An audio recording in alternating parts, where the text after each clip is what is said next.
Olá, boa tarde. Começa agora mais uma entrevista da série com os 11 candidatos à Prefeitura de Belo Horizonte, promovida pelos jornais O Tempo, Super Notícia e pelo portal O Tempo.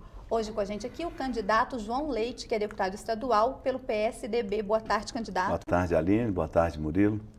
Essa entrevista vai ter duração de 30 minutos, como as demais, e você pode participar ao vivo, mandando perguntas para a gente aí nos comentários do Facebook. O candidato, à medida do possível, vai responder as perguntas dos internautas, assim como as perguntas de Murilo Rocha, que é secretário de redação do Jornal Tempo. Boa tarde, Murilo. Boa tarde, Aline. Seja bem-vindo, candidato. Obrigado, Murilo. A gente gostaria, primeiramente, de perguntar para o senhor, na avaliação do senhor, candidato, quais são os 3 principais problemas de Belo Horizonte e como atacá-los? Queria que o senhor falasse dos projetos, mas também como conseguir recursos para esses projetos, enfim. Muito bem. Belo Horizonte, eu creio que antes de qualquer outro problema, tem uma situação de desarrumação total da cidade. Os números são tão conflitantes das pessoas que estão vivendo nas ruas de Belo Horizonte. A UFMG recentemente fez uma pesquisa e falava em 1.800. Recentemente é 2013, né? Não tão recente.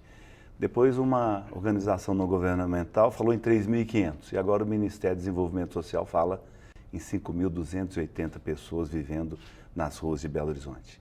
Aí nós temos as cracolândias, temos pessoas que passariam por Belo Horizonte, mas permaneceram. Nos encontros que eu tenho tido nas ruas, nas conversas que eu tenho tido com esses moradores de rua, eu fiquei impressionado que eu não encontrei nenhum que seja de Belo Horizonte. Muitos do Nordeste do Brasil, pessoas do Rio de Janeiro, que estão vivendo nas ruas de Belo Horizonte. Então, Belo Horizonte precisa de um choque de ordem, uma arrumação. Não é possível convivermos com a cidade desta maneira. Depois, chegamos ao ponto agora, e esse é um relato daquelas pessoas que abordam moradores e abordam aqueles que estão na Cracolândia, do traficante dizer que se for retirado da rua aquele usuário, aquele dependente de drogas e for levado para tratamento, eles não vão matá-lo. Mas ele tem tanta dívida com o tráfico que se não for retirado da rua vai ser morto. Então nós vivemos uma cidade que se desarrumou com o tempo e eu creio que a primeira coisa para Belo Horizonte ter paz é acertarmos isso, colocarmos ordem na cidade. E isso não está nem ligado, apesar de ter um reflexo muito forte na violência, na falta de segurança, está mais ligado à questão da assistência social, né? Precisa ser feito um trabalho com essas pessoas, elas precisam ser acolhidas, elas precisam ser tratadas e, em alguns casos, buscar qual que é a referência dessa pessoa, o que ela quer, mas o que não dá para a gente continuar convivendo com mais de 5.000 pessoas vivendo nas ruas, pessoas usando drogas nas ruas. Nós precisamos enfrentar essa situação. Como, candidato? Enfrentando. O senhor falou 2 problemas, morador de rua e dependente químico. O dependente químico mora na rua também, não é? Pois Ele é usuário. Mas a internação compulsória é um caminho, na visão do senhor? Eu creio que o caminho, Belo Horizonte tem o BH Cidadania Móvel, o caminho são assistentes sociais, é abordagem médica, não é? É um tratamento dessas pessoas. Internação compulsória, o senhor é a favor? Não depende de mim, depende da justiça, é uma determinação judicial, não é a determinação do prefeito da cidade. O que nós podemos fazer, e eu quero fazer como prefeito, é abordar, é tratar essa pessoa, saber se ela tem referência. Eu tive a oportunidade, como secretário de Estado, de fechar as últimas 3 FEBEMs em Minas Gerais. Uma era no Horto, a outra em Bom Despacho e a outra no Barreiro. E nós tivemos uma grande experiência de tirar 90 pessoas, algumas que estavam há mais de 40 anos morando numa fazenda em Bom Despacho. Narrativas assim trágicas, mas nós levamos essas pessoas para suas famílias, levamos para suas casas, aquelas que não tinham referência familiar, nós levamos para acolhimento em casas para idosos, e é isso que nós queremos fazer em Belo Horizonte, abrigar essas pessoas. Outra coisa que me chama... Abrigar uma coisa, candidato, só para ficar claro esse ponto. Assim, quando o senhor fala uma população de 3.000, vamos dizer 3.000 moradores de rua, vamos ficar com uma dessas estatísticas. Seria o quê? Muitos deles a gente sabe que não tem referência familiar, não tem, né, se não tem parentes, como o senhor disse mesmo, nem são de Belo Horizonte. O que fazer com essas pessoas? Acho que a primeira coisa é mudar o modelo que nós estamos adotando em Belo Horizonte hoje. Nós temos 2 abrigos para essas pessoas. Um deles está na Floresta e o outro está no bairro São Paulo. No entorno desses abrigos é um desastre, não é? Muito lixo, uma desarrumação e não há um atendimento que essas pessoas precisam. Algumas estão até surtadas, precisam de atendimento médico, acompanhamento médico. A minha ideia é você ter um número que eu imagino que seja exagerado de pessoas para viver nas ruas. Mas cada um tem uma história. Nós Você vamos feito um cadastro, então um novo cadastro para uma nova ver a destinação dessas cadastro, pessoas. ver a destinação e mudar esse modelo de acolhimento. Não em 2 casas, mas onde essas pessoas estão, colocá-las em aluguel social e fazer um trabalho de reinserção à sociedade dessas pessoas. Então, esse é um problema primeiro que eu considero em Belo Horizonte. Depois, por conta desse problema, nós temos desse problema e de outros, nós temos um problema sério de segurança. Um espaço desorganizado é um espaço inseguro. Belo Horizonte tem um projeto de iluminação pública ultrapassado, as lâmpadas estão colocadas sobre a copa das árvores, deve ser uma fotossíntese, e nas calçadas está tudo totalmente escuro. Eu tenho uma experiência como secretário de Estado de ter iluminado quase 1000 campos de futebol amador. É muito interessante porque são 6.000 metros totalmente escuros à noite. Era lugar de uso de droga, desova. E quando nós iluminamos, nós tivemos um decréscimo de 75% de ocorrência criminal naqueles lugares. Belo Horizonte precisa de não é mudar as lâmpadas, é um novo projeto que ilumine as calçadas, ilumine as ruas e dê segurança e possibilidade da polícia agir. Como fazer isso sem cortar árvores? O senhor falou que elas estão sobre as copas das árvores? Isso. Ou o senhor pretende cortar as árvores? Não, claro que não. Na verdade, o que eu quero é mudar o modelo. Nós temos, por exemplo, eu visitei recentemente o Rio de Janeiro, Ipanema.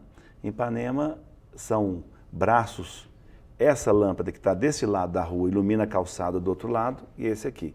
Nós não, nós temos o braço da árvore sobre a copa das árvores. Aqui está escuro.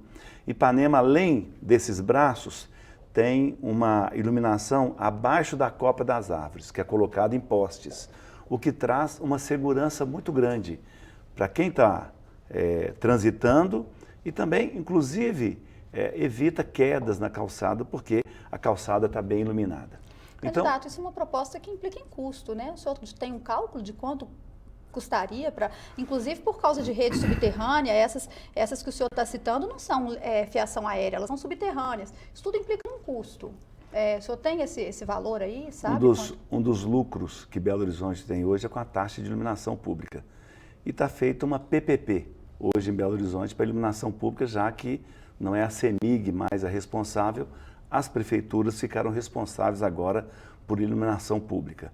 Então é perfeitamente possível, com a arrecadação da taxa de iluminação pública, é claro que nós não vamos fazer isso de uma vez, modernizarmos a iluminação para melhorarmos a segurança em Belo Horizonte. Depois, nesse capítulo da segurança, nós vamos criar o centro de treinamento da Guarda Municipal, vamos qualificar essa guarda, vamos capacitar, nós vamos armar essa guarda, vamos dar comunicadores para essa Guarda Municipal e colocá-la nas ruas. Eu sou filho de um policial, a primeira memória de vida que eu tenho é meu pai colocando a farda dele, a arma, e indo para as ruas trabalhar. Num tempo onde eu fui criado na Vila Oeste, não tínhamos iluminação pública. Meu pai voltava tarde da noite no escuro e os 5 filhos aguardando. Meu pai sempre falava uma coisa comigo: segurança pública é presença policial nas ruas, é farda, é distintivo.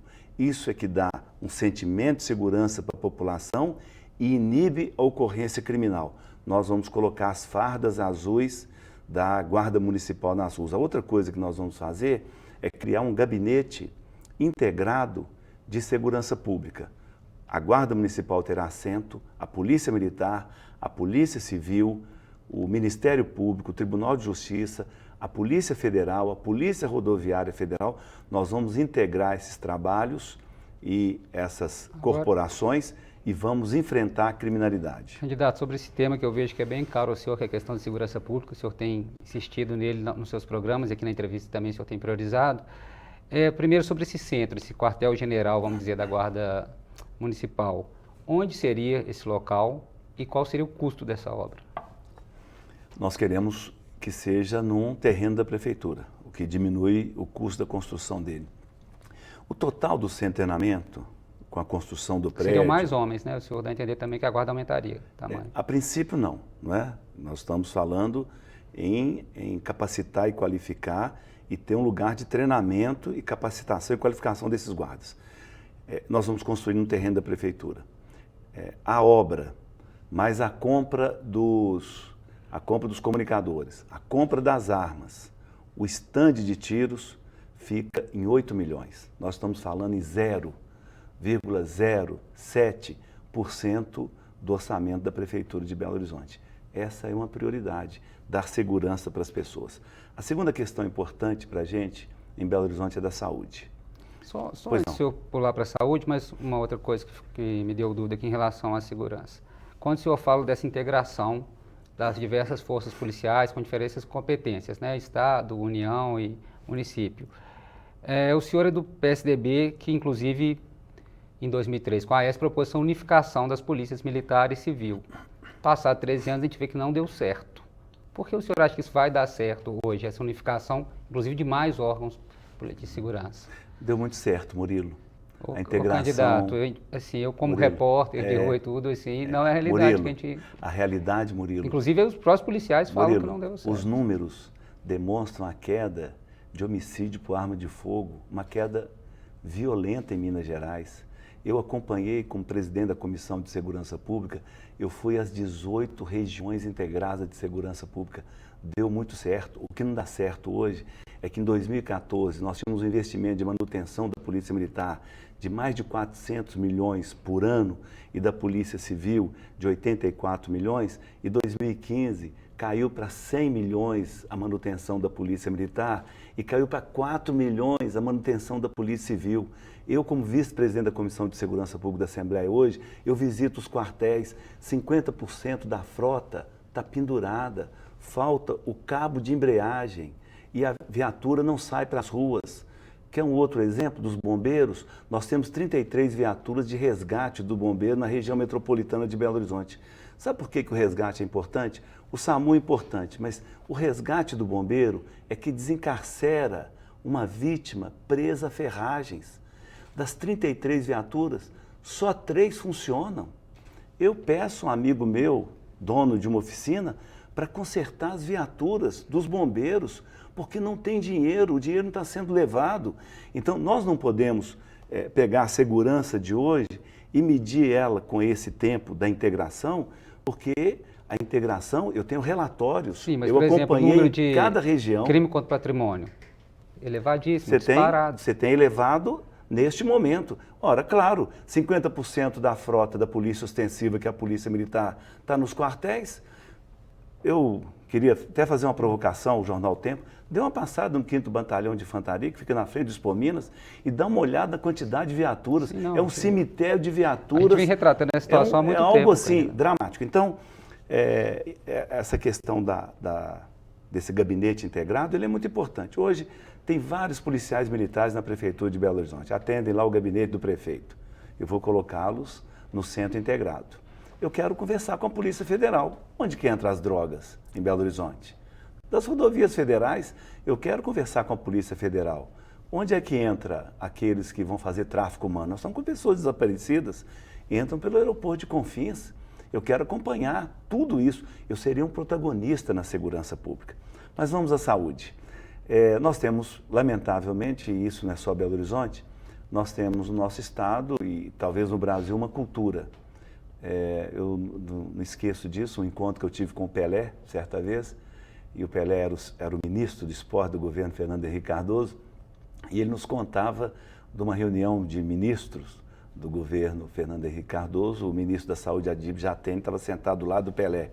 E o Pelé pegou a identificação do ministro Adib Jatene, ministro da Saúde, colocou na frente dele e tirou a identificação de ministro do esporte dele. Aí o Adib Jatene: Pelé, me devolve aí, é minha essa identificação? Não. Tem que fazer outra placa para você. Você é ministro da doença. O ministro da Saúde sou eu. nós estamos falando em promoção da saúde e prevenção. Belo Horizonte gasta 58% em internação e cirurgia e 5% em prevenção na saúde. Gasta até mais do que a Constituição determina, mas apenas 5% da prevenção. Eu vou às unidades básicas de saúde e aí eu converso com as pessoas que estão na fila, que é uma fila grande. O que a senhora tem? Pressão alta. Senhora, pressão alta. Aí eu vou na farmácia da unidade. Não tem remédio de pressão alta há 6 meses. O que vai acontecer com uma pessoa com pressão alta que não está controlada? Terá um AVC, vai internar e vai ter que fazer cirurgia. Nós precisamos mudar essa cultura, nós temos que investir na prevenção. Ah, quanto é que dinheiro que você vai ter na prevenção? Eu quero inverter a prioridade. Eu não quero que as pessoas adoeçam, não pode faltar um remédio de pressão, não pode faltar a fita e o glicosímetro que mede a glicose do diabético, porque senão ele vai ser internado e tem que amputar. Então nós vamos inverter essa prioridade na saúde e vamos avançar tecnologicamente e fazer parcerias. Essa semana mesmo me procurou um conselheiro de um dos nossos hospitais, oferecendo já 30% do hospital para atendimento em exames especializados, porque hoje nós esperamos 2 meses para ter um exame. É claro que a pessoa vai adoecer muito, porque não tem um diagnóstico e consultas especializadas.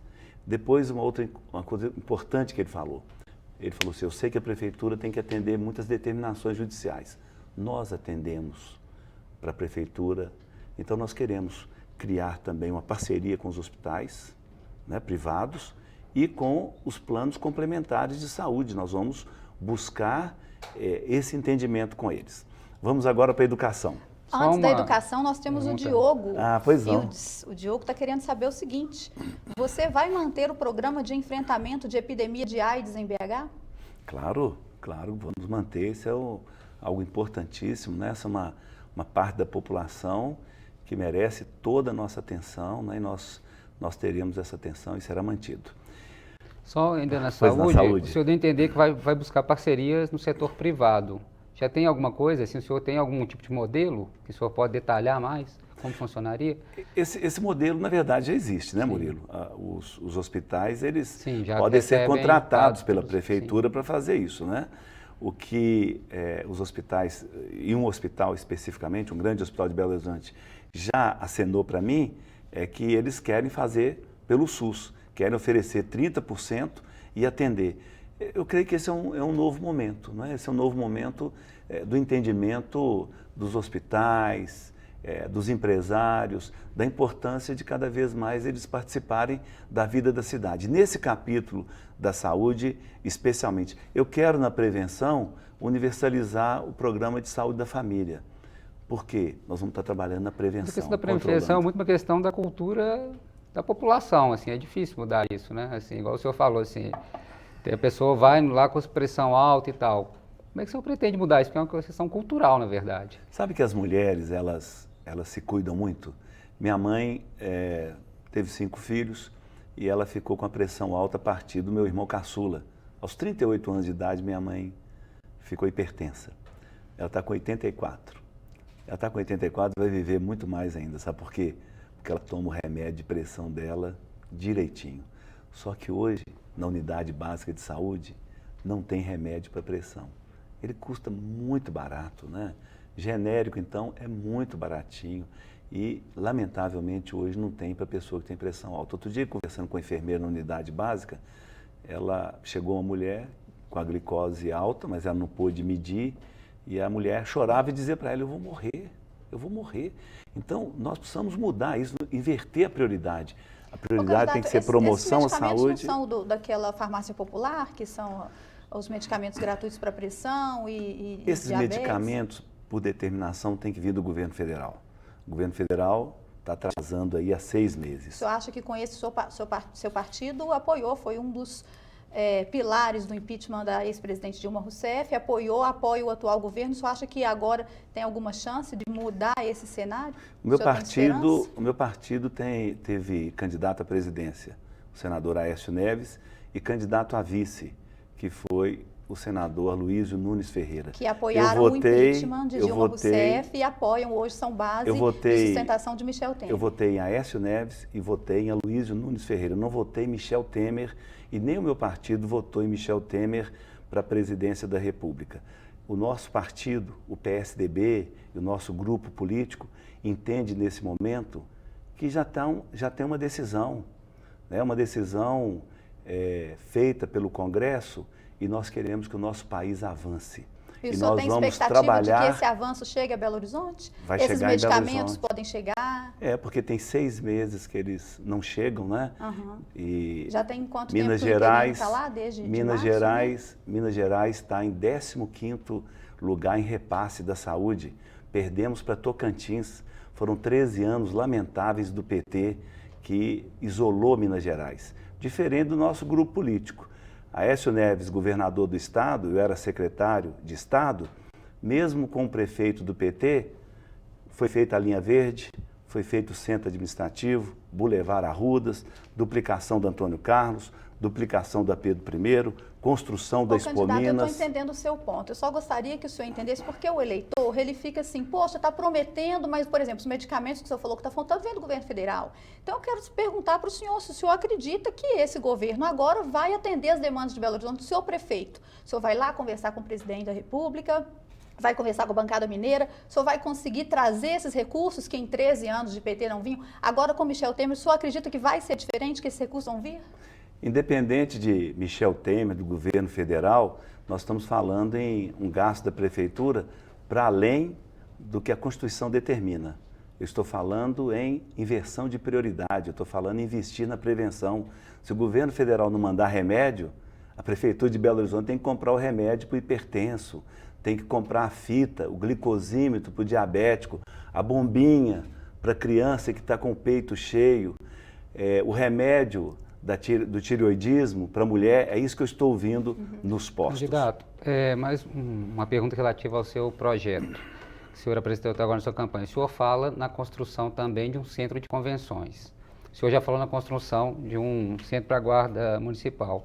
Belo Horizonte tem um problema de lotes, né? Assim, há muitos poucos lotes disponíveis na cidade, inclusive da prefeitura. Então a gente pergunta, esse centro de convenções, o senhor vê como necessário, tanto que incluiu no seu projeto de governo. Onde seria, mais uma vez eu pergunto, você já tem um local para esse centro de convenções e o custo também disso, né? Que é mais uma obra cara. Se nós temos aqui um centro de convenções, que é o Expo Minas, não é da prefeitura, mas enfim, é um centro de convenções que é relativamente ocioso. E já tem um outro aprovado, né, Murilo? Sim, então eu queria saber desse outro centro de convenções que o senhor propõe criar. Muito bem. Primeiro, o Expo Minas, para se ter uma vaga daqui a quase 2 anos. Para ele ser utilizado. O Expo Minas tem 10 mil metros. O outro centro de convenção previsto para Cristiano Machado é previsto para 22 mil metros. São Paulo acaba de inaugurar um centro de convenções de 200 mil metros. Hannover, na Alemanha, que é um centro de feiras, acaba de inaugurar um centro de convenções de 480 mil metros. O tamanho de Belo Horizonte. A vocação de Belo Horizonte para turismo de negócio não pode ter um centro de convenções de menos de 100 mil metros. Ontem mesmo eu conversava com vários empresários. É o sonho deles, é o desejo, eles querem investir num centro de convenções para Belo Horizonte. Espaço, candidato? Em vários lugares. Por exemplo. Em vários lugares. Vocês querem um lugar? Por favor. Até mais de um, se você quiser falar. Eu não queria dizer, porque a gente... Esse é um projeto, é um plano de governo. Eu não sou prefeito eleito de Belo Horizonte, não é? Mas nós temos uma grande área no Barreiro, junto à Manesma. Uma área imensa. Temos outras grandes áreas em Belo Horizonte, não é? Na área do Isidoro, em vários lugares, não é? Nós temos muito espaço em Belo Horizonte ainda, e ainda mais para algo tão importante, né? Imagine que eu volto hoje do encontro com o trade turístico de Belo Horizonte, e essa é a decepção deles, né? Eles estão, nesse momento, desempregando as pessoas. Nós estamos com restaurantes e bares sendo fechados. Qual que é o clamor deles?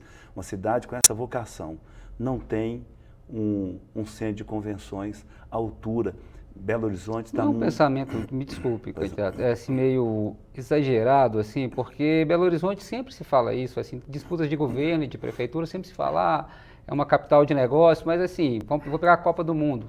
Se projetaram-se hotéis que estão aí, assim, vários não saíram do papel por demanda, os que foram construídos estão com baixa demanda, assim, então realmente tem se fala desse potencial, mas na prática isso nunca se torna uma realidade. Construir o centro de convenções antes de fomentar essa vocação, talvez, será Só que é algo inteligente? Só que Belo Horizonte já tem a vocação, né? Nós temos um circuito cultural da Praça da Liberdade, né? Do Palácio da Liberdade, espero que o Palácio da Liberdade seja definitivamente liberado para ser um museu. Palácio da Liberdade, as secretarias, descendo para o Arquivo Público Mineiro, o Museu Mineiro, né? Descendo para o Palácio das Artes, Conservatório de Música, o Tribunal de Justiça, o Prédio Tribunal de Justiça. Depois nós temos o circuito do sítio histórico da Praça da Estação, começando no abrigo de bondes, o viaduto de Santa Teresa com a Serraria Souza Pinto à direita, a Rua Sapucaí com os prédios da rede ferroviária, descendo para o conjunto da Casa do Conde, as oficinas da rede ferroviária, a Praça da Estação, subindo Bahia. Depois o circuito que eu tenho chamado de Niemeyer, com todo o conjunto arquitetônico do projeto de Niemeyer na Pampulha, que hoje é patrimônio mundial, a cidade administrativa de Niemeyer e a Catedral Católica, que é Niemeyer também. Então nós temos o circuito Niemeyer. Nós temos o circuito da Serra do Curral. Belo Horizonte tem um grande potencial, além de estar colocada próximo às cidades históricas, ao Museu a Céu Aberto do Inhotim. Nós temos um grande potencial. Então, você acredita que é por aí? É possível, sim, fomentar e trazer esses investimentos? Perfeitamente possível. Ô, candidato, nós temos dois internautas aqui que estão muito preocupados com os servidores. O Lima Fraga quer saber sobre o salário dos servidores, sua política para a valorização salarial dos servidores. E o Júnior Gomes quer saber se vai ter concurso para sanar a falta de profissionais na Prefeitura de Belo Horizonte. Nós vamos, claro, valorizar demais o servidor público. Eu sou filho de 2 servidores públicos, um policial e minha mãe era da Secretaria de Viação e Obras Públicas do Estado de Minas Gerais. Portanto, eu e meus irmãos fomos criados por servidores públicos e temos muito respeito pelo servidor público, e o servidor público da Prefeitura de Belo Horizonte, num possível governo nosso, será valorizadíssimo. Teremos atenção em relação ao plano de cargos e carreira. Não vou aqui prometer nada salarial, né? Nós estamos, inclusive, já temos o valor previsto do orçamento na LDO para o próximo ano, mas não temos ainda previsão orçamentária mesmo para o próximo ano. Então nós temos que ter muito cuidado em relação a isso, mas não tenho dúvida que essa é uma prioridade para que os servidores estejam bem firmes para atender bem a população de Belo Horizonte. Só um minutinho, Murilo. Só quando deputado estadual, o senhor votou algumas vezes contra reajuste dos servidores da educação, contra o piso nacional da educação em Minas. Como pensar que agora o senhor, como prefeito, vai fazer uma política de valorização salarial do servidor público?